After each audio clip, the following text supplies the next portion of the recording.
দারুণ খবর নিয়ে এসেছি পাকিস্তানের জন্য। আর 40 মিনিট বস, আর 40 মিনিট পরে খেলা শুরু হবে। সব শুকিয়ে গেছে, আর 40 মিনিট। কান্নাকাটি করবি না, আর টিভির গোড়ায় চলে আসছে। হ্যাঁ, টিভি ভাঙবি না। খেলা চালু করছি, 40 মিনিট পর টিভিটা ভাঙবি না, ঠিক আছে? তোদের ছবিটা আমি লাগিয়েছি, কি সুন্দর, ভালো তো? তো খেলা চলবে, খেলা 40 মিনিট পরে শুরু হবে।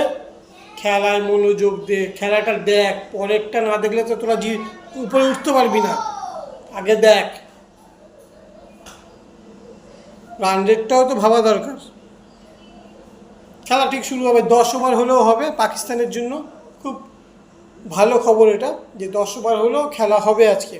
মাঠ প্রায় 70% শুকিয়ে এসছে, আর বেশিক্ষণ লাগবে না, 40 মিনিটস লাগবে, ব্যাস কমপ্লিট, ম্যাচ স্টার্ট। পাকিস্তান, তোমাদের আল্লাহ, তোমাদের এই, দাও নমস্কার শুরু করে দাও, আল্লাহকে ডাকা শুরু করে দাও।